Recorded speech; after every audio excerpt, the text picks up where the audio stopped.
Você estava falando que essencialmente a forma como nós obtemos conhecimento. Então, essa seria a nossa faculdade da razão. Mas, mas como a nossa faculdade da razão se diferencia ou é diferente de outras faculdades, como a minha faculdade da imaginação, por exemplo? Porque enquanto eu estou pensando sobre as coisas que a minha mente pode fazer, eu posso unir duas coisas que não devem estar juntas. Eu posso dizer, posso misturar mulher e peixe e ter sereia. Isso significa o quê? Uh, Essas duas coisas, diferenciação e integração, se aplicam à minha imaginação? Sim, nós temos percepção e memória. São duas faculdades diferentes da consciência humana. E temos a capacidade de rearranjar em nossa imaginação coisas perceptuais. Isso não é o que eu quero dizer como raciocínio conceitual. Esse raciocínio conceitual é um processo específico. A propósito, um processo específico que os humanos tiveram que aprender. Os humanos nascem tabula rasa. Nós temos que olhar para aprender. E a mesma coisa com a consciência. Nós temos que descobrir como aprendemos. Nós temos que aprender como aprender. Então, todas essas coisas que a nossa consciência faz, nós temos emoções, nós temos reações automáticas e físicas nas nossas ações, nós temos memória, imaginação, onde que nós podemos reconfigurar as coisas que já vimos ou experimentamos, mas podemos misturá-las e reorganizá-las em nossa mente. O processo de pensamento, de cognição, isto é, descobrir verdades sobre o mundo, é o que eu quero dizer com razão. E isso requer observação do mundo, contato com o mundo e a integração lógica daquele material das sensações, do nível perceptual. Conceitual, a integração lógica de todo esse material tem que ocorrer para que se torne conhecimento válido. Esse é o processo da razão. Descobrir esse processo de razão foi uma descoberta humana. Foi uma descoberta humana. Mas antes mesmo de descobri-lo, a gente começou a usar a razão, por exemplo, Molière. Nós estávamos falando de coisas sem mesmo saber. Nós estávamos fazendo de forma lenta, mesmo sem ter muita consciência. Quase por acidente, indiretamente nós estávamos obtendo a verdade. Mas só quando nós descobrimos as regras da lógica, os antigos gregos, por exemplo, Aristóteles, que nos deu a primeira ideia de objetividade, o que eu quero dizer com pensamento é um processo de encontrar a realidade, de aderir à realidade. Isso significa que nossas ideias, não importa quão abstratas, precisam ser reduzidas à percepção. Então, não importa quão abstrata a minha teoria, ela tem que ser reduzível aos fatos da realidade, como eu os percebo. Então, a outra exigência é que tem que seguir a lógica. Tem que ser logicamente consistente. E por isso eu quero dizer um todo logicamente consistente. Assim como qualquer conceito é um universal, ele fala de todos os eventos de Verde, toda a minha estrutura conceitual me dá uma habilidade de integrar o todo do meu conhecimento em um todo consistente. Nós vamos de verde, ou aqueles são verdes, aqueles são vermelhos. Nossa, aquelas são cores. Isso é diferente de som. Sons são algo que está aqui, são dois conceitos diferentes. Esse é um som alto. Ou cadeira, por exemplo. Essa é uma cadeira. Eu descobri aquele conceito. Ele não serve só para aquela cadeira, mas para todas. Então eu vou aumentando o meu nível de abstração para móveis, artigos feitos pelo homem, até as maiores abstrações filosóficas, existência, entidade. Eu estou cobrindo tudo. Então, ao criar esses universais, esses princípios gerais, generalizados, esses conceitos generalizados, eu sou capaz de integrar mais e mais dos dados perceptuais, né? Do que me dá a percepção, e sou capaz de organizar esses conceitos de certa forma, de certa forma que podem se tornar um todo de conhecimento. E é por isso que é importante estar certo do meu conhecimento. Se eu deixar fora alguma parte do conhecimento, eu tenho alguma dúvida que não foi bem integrado no todo do meu conhecimento. Rand diz algo muito interessante à revolta de Atlas. Nenhum conceito é válido a menos que possa ser integrado sem contradição ao todo do seu conhecimento. Mas é só a validade dos conceitos e a capacidade de desenvolver uma estrutura de conceitos e como eles se relacionam que torna o conhecimento humano possível. E, por sua vez, isso é relacionado ao fato, e essa relação que eu tenho com as palavras, com todo respeito ao Hume e Wittgenstein e os nominalistas, não são meramente conveniências, são baseados em relações factuais. Todas as mesas têm algo importante em comum.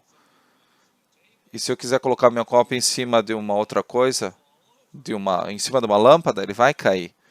Então, as mesas existem. Essa relação entre todas as mesas é uma relação real que eu descobri na realidade. Mais do que isso, eu descobri que as coisas são casualmente relacionadas. Há uma relação causal. Na minha infância, quando eu chuto uma bola numa superfície plana, ela vai rolar. Eu estou começando a entender. Eu começo ainda na infância. É uma coisa universal sobre a ação. E a natureza das coisas que eu aprendo implicitamente ainda na minha juventude, no meu desenvolvimento. Mas aquela ideia de causalidade, implicitamente aprendida, começa a aparecer em todos os lugares. Quando fica frio, a água congela. Sempre que fica nessa temperatura, a água congela. Toda vez que fica tão quente, a água vira vapor e evapora e vai embora. Então, sempre que ela chega nessa temperatura, ela evapora. E eu começo a aprender que existem relações causais. E todas elas interagem entre si. Essa relação causal se liga a esta outra.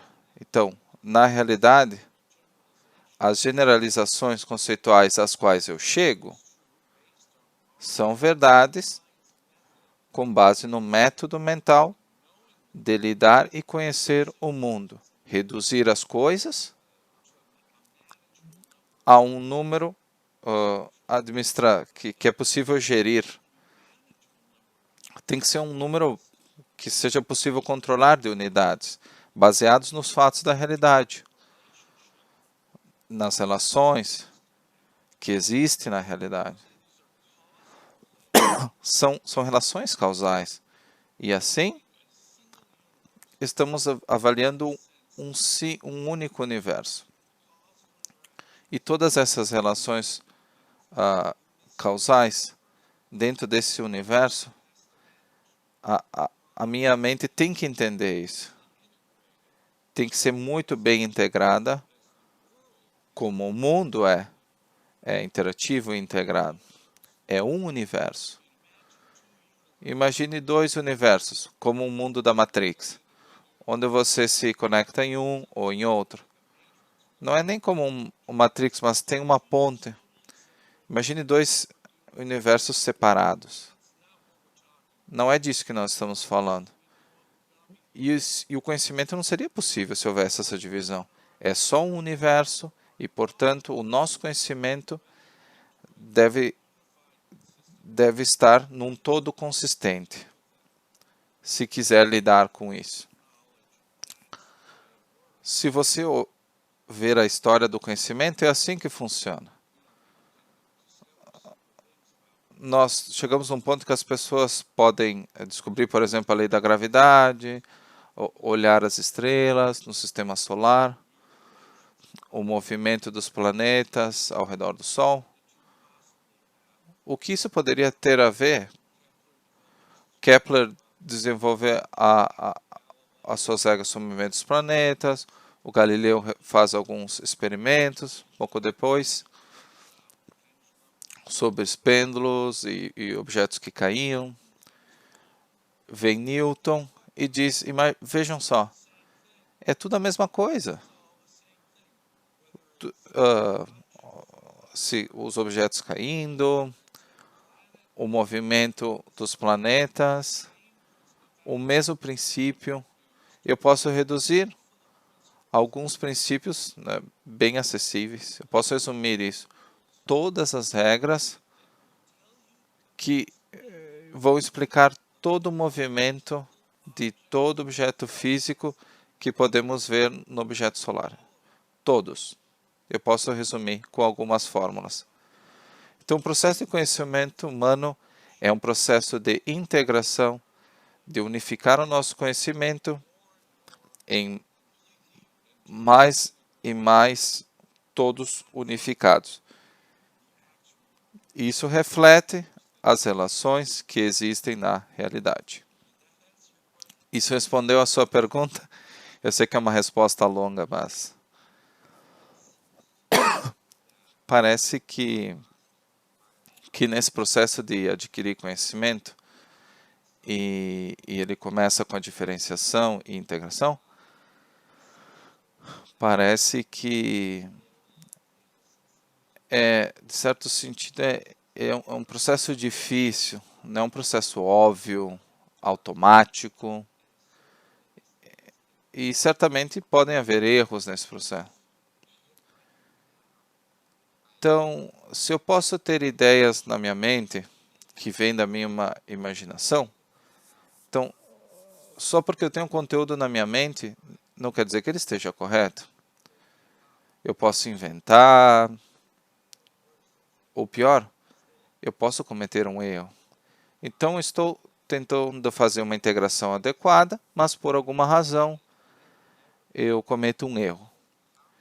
Então, como eu posso analisar, digamos, como eu posso saber que o conteúdo que está na minha mente de fato corresponde à realidade, em oposição a ser, por exemplo, alguns erros ou muitos erros, né? Há diversos tipos de erros que podem ser cometidos.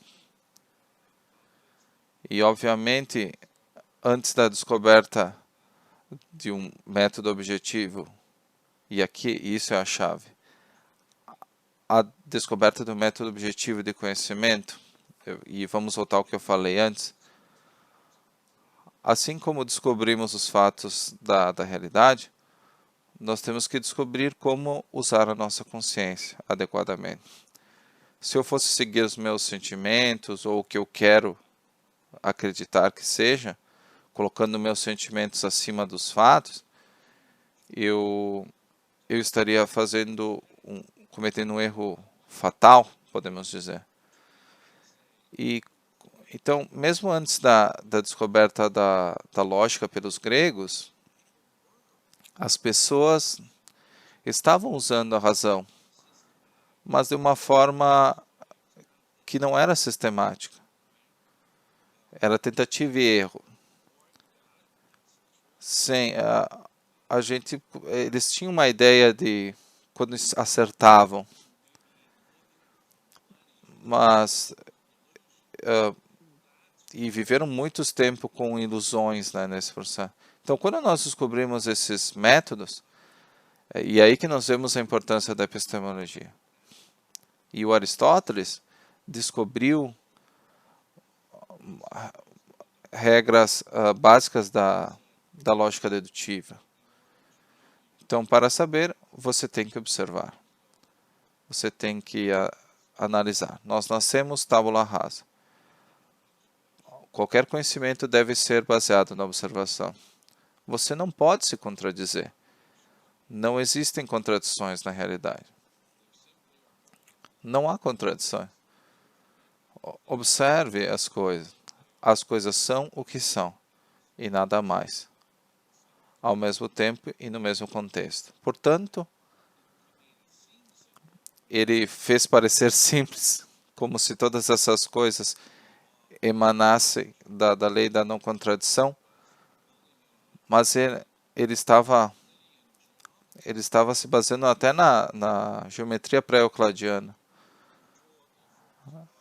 de formas retóricas vindas antes dele. Mas a base objetiva disso era a geometria. O que são esses pitagóricos, esses primeiros caras da geometria? O que eles estavam fazendo? Como eles descobriram isso? Sobre triângulos e ângulos? O que está acontecendo? E ao descobrir como eles descobriram isso, e analisando como como o mestre Sócrates usava esses argumentos teóricos, ele começou a entender as coisas. Você precisa ser lógico para ser consistente. Para ser consistente com os fatos que você conheceu no início. Você tem que seguir certas regras da lógica, regras dedutivas. Ele descobriu as primeiras formas, descobriu as primeiras falácias também. Essa epistemologia de Aristóteles foi o nascimento da ciência consciente, de uma certa forma. Porque nos deu um método objetivo, pelo qual eu posso dizer que isso não é só minha imaginação, eu não estou me guiando pelo sentimento, eu estou considerando que eu posso errar quando eu faço um processo consciente e rigoroso e aplico um método objetivo. Então, Aristóteles não entendeu totalmente a objetividade e não entendeu todos os meios de cognição. Ele estava no início da revolução científica. Então, homens como Galileu, Bacon, 400 anos atrás, os cientistas que estavam desenvolvendo os métodos experimentais, que eu tenho que apontar, seguiu uma filosofia aristotélica.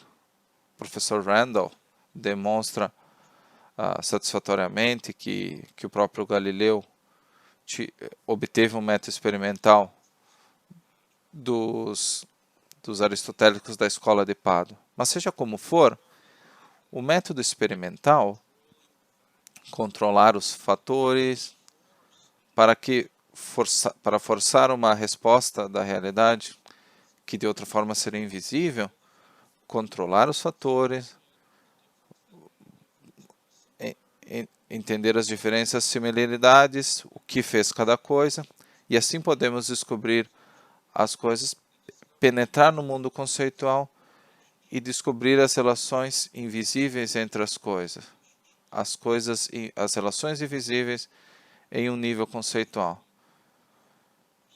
Penetrar no nível conceitual, entender o mundo conceitual, mas isso requer um tipo intenso de integração e a descoberta de uma determinada metodologia de conhecimento. Eu tenho que estabelecer todos os fatores, controlar esses fatores,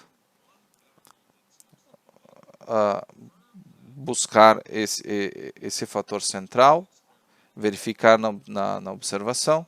Esse é o método experimental. A descoberta de Rand da teoria da omissão de medidas, da formação de conceitos, a unidade de conceitos, a economia de conceitos. Então, tudo isso facilitou, possibilitou que se aplicasse isso aos conhecimentos mais abstratos até a definição de cadeira.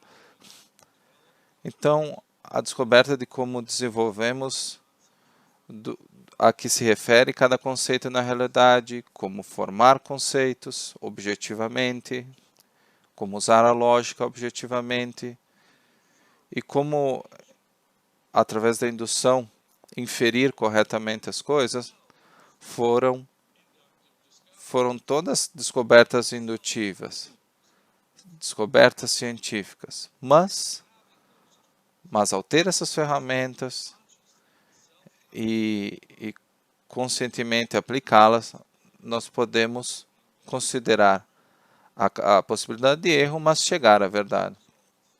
Veja os resultados práticos hoje. Nós pousamos na Lua praticamente em uma moeda. Nós descobrimos o poder do átomo. Mudamos as moléculas para mudar a natureza de organismos e de espécies. Nós somos muito poderosos em nosso conhecimento. Conhecimento é poder. E se aprendemos alguma coisa desde a Revolução Industrial, da Idade da Ciência, é como Bacon disse, que o conhecimento é poder. Isso que aprendemos. Nós podemos saber com certeza, com precisão. E tal conhecimento pode nos dar poder extraordinário. Veja o poder sobre o mundo físico, graças aos desenvolvimentos da ciência. E como nós fizemos isso? Como nós sabemos que estamos fazendo? Como nós sabemos que estamos certos? Nós temos que aplicar um método objetivo. E é isso que Rand oferece com a sua filosofia objetivismo. Ele se refere a essa metodologia que leva em conta os fatos da realidade, o que Aristóteles entendeu, mas também ao método cognitivo de conhecimento conceitual do homem.